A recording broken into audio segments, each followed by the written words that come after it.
रायपुर में कारोबारी का अपहरण करने वाले 5 आरोपी गिरफ्तार किए गए हैं। शहर के औलिया चौक इलाके से नशे में धुत 5 युवकों ने कारोबारी का अपहरण किया था। आरोपियों ने कारोबारी का अपहरण कर देर रात मां और बहन को पैसा लेकर अमलेश्वर बुलाया। स्थानीय लोगों की मदद से किसी तरह कारोबारी अपहरणकर्ताओं के चंगुल से छूटा। आरोपियों ने पीड़ित कारोबारी के साथ जमकर मारपीट भी की। पीड़ित का परिवार अब भी सदमे में है।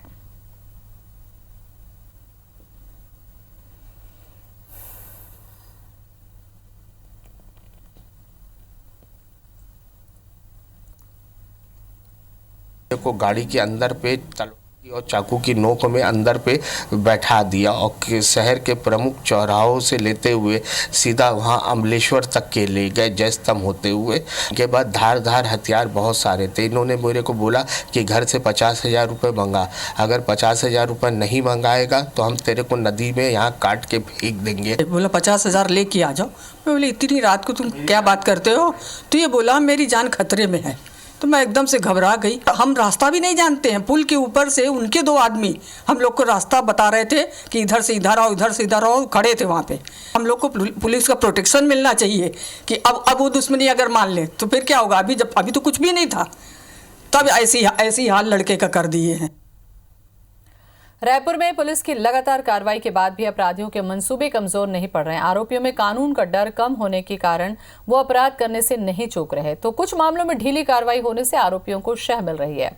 शुक्रवार को कारोबारी के अपहरण की घटना इसका बड़ा उदाहरण है। लॉकडाउन के दौरान गोलीकांड और नशे की पार्टी आयोजित करने वाले मामले में भी अभी तक ड्रग तस्कर संभव पारक और क्वींस क्लब के तथाकथित संचालक नमित जैन को पुलिस नहीं लिपाई है, जबकि ड्रग तस्कर संभव पारक ने खुद बताया था कि होटल क्वींस क्लब का मैनेजर है, जिसका संचालन नमित जैन करता है। कोयला चोरी कर स्टील प्लांटों को करोड़ों रुपए का नुकसान पहुंचाने वाले कोयला चोर प्रीतम सिंह रंधावा और प्रीतम सरदार और सरफराज खान उर्फ बाबू खान अभी भी पुलिस की गिरफ्त से बाहर हैं। चौंकाने वाली बात है कि पुलिस जिसको फरार बता रही है वो आरोपी सरफराज उर्फ बाबू खान को खरोरा और भिलाई में शादियों में शामिल होते भी देखा गया। हालांकि पुलिस का कहना है कि कार्रवाई की जा रही है और आरोपियों को छोड़ा नहीं जाएगा। FIR करते ही गिरफ्तारी हो जाए ये सही नहीं है। तो अगर कोई गिरफ्तारी जहां विलम्ब है तो उसको हम ज़रूर देखेंगे, लेकिन गिरफ्तार सभी होंगे। किसी भी अपराधी को बख्शे जाने की कोई ना तो सरकार की मंशा है ना हमारी मंशा है। और आरोपियों को बख्शा नहीं जाएगा, उन्हें पकड़ा जाएगा। लेकिन पकड़ा कब जाएगा, या पकड़ा जाएगा या छोड़ा जाएगा, क्योंकि शादी समारोह में पार्टी में शामिल हो रहे हैं। संदीप शुक्ला हमारे साथ में जुड़ रहे हैं। संदीप, शादी पार्टी में आरोपी शामिल हो रहे हैं, फिर पुलिस पकड़ भी नहीं पा रही। एक तरफ कह रही कि पुलिस को पकड़ेगी जरूर, तो कब? देखिए, थाना प्रभारियों की जिम्मेदारी है और कहीं ना कहीं हम तो सीधे कहेंगे इसमें जांच पे या तो लापरवाही हो रही है या इतने बड़े मामले को प्राथमिकता में नहीं लिया जा रहा है। क्योंकि हमने जो कल खबरें दिखाई थी उसमें हमने जो प्रीतम सरदार के अलावा सरफराज उर्फ बाबू खान, उसके अलावा समीर अली, संदीप तिवारी और इसके अलावा एक सुनील सिंह, पूरा रैकेट हमने क्रैक किया था कि कैसे विशाखापट्टनम से लेकर प्लांट तक ये पूरा मामला सेट रहता है, किसकी किसकी क्या क्या भूमिका है। फोटो हमने धुंधली करके दिखाई थी। जिस प्रकार से नशे कारोबार का हमने खुलासा किया था, उसी प्रकार से साफ साफ इसमें जो प्रीतम रंधावा और बाबू खान के अलावा 3 लोगों की और भूमिका है। लेकिन बड़ी बात यह है कि और चौंकाने वाली बात और हास्यास्पद बात यह है कि सरफराज खान की तस्वीर तक नहीं है पुलिस के पास। वो हमने हालांकि वो जारी की है, पुलिस को हमने दिया है कि अगर उसमें कुछ मदद हो सके। लेकिन आप देखिए कि पूरा इंटर स्टेट कारोबार चलता रहा है। भोपाल, रायगढ़, रायपुर, इस रास्ते में विशाखापट्टनम के रास्ते से लेकर भोपाल तक इन्होंने कोई प्लांट को नहीं छोड़ा चूना लगाने के लिए। तो करोड़ों रुपए का इसमें देखिए चोरी हुई है, हेरफेर हुआ है।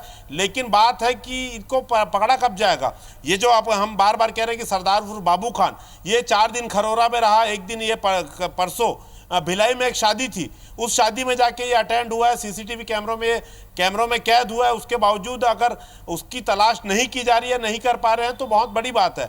जमानत के लिए तमाम इनके परिजन लगे हुए हैं। 4-4, 5-5 लोग आके जमानत के लिए भिड़ते हैं, जमानत खारिज हो जाती है।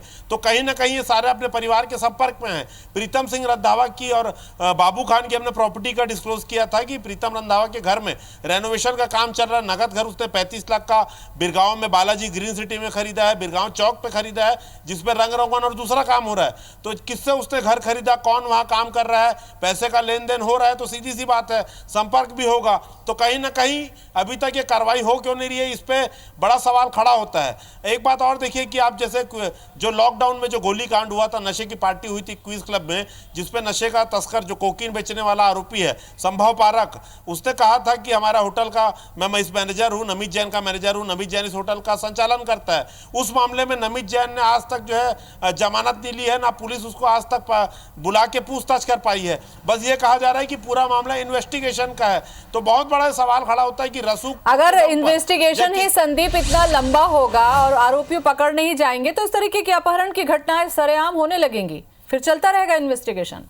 बिल्कुल, देखिए आप इस पे क्या हुआ था क्वींस क्लब मामले में 14-15 लोगों पर एफआईआर हुई थी, 4 लोग को पुलिस गिरफ्तार करी थी, 11 लोग उसमें करीब जो है अग्रिम जमानत लेके तत्काल छूट गए थे। तो ये इनको मौका मिल रहा है लगातार। प्रीतम सिंह रंधावा और बाबू खान कोयला चोर जो हैं वो लगातार अग्रिम जमानत के लिए प्रयास करते रहे। 20-22 दिन हो गए उनकी गिरफ्तारी नहीं हुई है। क्या पुलिस ये चाहती है कि वो अग्रिम जमानत ले ले फिर यहाँ से गायब हो जाए ताकि आगे का चैनल जो है वो क्रैक ना हो पाए? नमित जैन को आज तक पुलिस पूछताछ के लिए बुला नहीं पाई है। तो ऐसे में अगर जो ड्रग नेक्सस क्रैक हुआ था या होटल में गोली कांड हुआ, आगे क्या हुआ क्या नहीं हुआ। और संदीप, कानून व्यवस्था को दुरुस्त करने के लिए, अपराधों को रोकने के लिए दूसरी तरफ लगातार बैठक भी हो रही है। देखिए ये तो बात पक्की है, कानून व्यवस्था दुरुस्त की जा रही है, चेकिंग पॉइंट है, पेट्रोलिंग है। मैं आपको फिर से याद दिला दूं, लॉकडाउन में ये हुआ था कि भिलाई से एक आदमी आता है, हितेश पटेल यहाँ पर आता है, गोली कांड करता है, तमाम शराब पहुंचती है, 200 से ज्यादा लोग उस शराब पार्टी में इन्वॉल्व होते हैं। पूरे रास्ते भर में आप आलू प्याज लेने जाएंगे तो आपको उठक बैठक करवाते हैं, लेकिन ये रसूखदार लोग आके पार्टी करके चले गए, कहीं रोका नहीं गया। और ये जो कल जो वाली घटना है या परसों जो शुक्रवार रात को घटना हुई है, अगर पुलिस चेकिंग पॉइंट पुलिस के लगे हुए हैं, पेट्रोलिंग है, तो यहाँ से ये लड़के को जब उठाया गया, इस कारोबारी को उठाया पूरे शहर में घुमाया गया, 10 मिनट तक उसे मारपीट की गई। चौकीदार बता रहे लगातार वहां मारपीट होती रही। उसके बाद उसे पूरे शहर के मुख्य चौराहों से लेकर सीधे दुर्ग जिला जो पड़ता है वहां लेकर जाया गया। अगर पेट्रोलिंग होती या पॉइंट होता तो कहीं ना कहीं जिस रफ्तार से वो गए हैं कहीं ना कहीं उस पर पतासाजी हो पाती। वो तो गनीमत है कि ढाबे वालों ने देख लिया, स्थानीय लोगों ने देख लिया, पुलिस की पेट्रोलिंग, जब पुलिस को फोन किया गया पेट्रोलिंग वहां जल्द पहुंच गई तो खुलासा हो गया। 2 महिलाएं, आप सोचिए ज्योति जी, रात की 1:30 बजे 2 महिलाएं एक्टिवा में जाती है 50,000 रुपए लेके। वो ऐसी जगह है कि हाथ को हाथ ना दिखे, एक स्ट्रीट लाइट 1 किलोमीटर के एरिया में नहीं है। विवेक गुप्ता को 3 किलोमीटर पैदल चलाया गया। गनीमत है वहां ढाबे वाले थे, स्थानीय लोग थे, शहर के बाहर का इलाका, ढाबा रात को चलता है। महिलाओं को देखा, महिलाओं ने शोर मचाया, तब जाके उसे छोड़ के भागे, तब भी वो पैसे की मांग करते रहे। अगर ये आप सोचिए कि कल्पना कीजिए उनके मन में कुछ और हो जाता, महिलाएं थी वहां पर, हत्या हो जाती है लोगों की, अपहरण के मामले में घबरा कर हत्या कर देते हैं। और इसकी आशंका उनके परिवार के महिलाओं ने व्यक्त भी की है, ये व्यक्त भी की है। और ये जरूरी नहीं है कि वो छूटने के बाद अब और दुश्मनी ना निकालें। तो बहुत सारे सवाल संदीप आपसे बातचीत के माध्यम से हमने उठाए हैं कि क्यों इतने हौसले बुलंद हो रहे हैं, क्यों आरोपियों को पकड़ा नहीं जा रहा है, जब शादी पार्टी में देखे जा रहे हैं तो गिरफ्तारी क्यों नहीं हो रही है। बहुत बहुत शुक्रिया आपका तमाम जानकारी के लिए।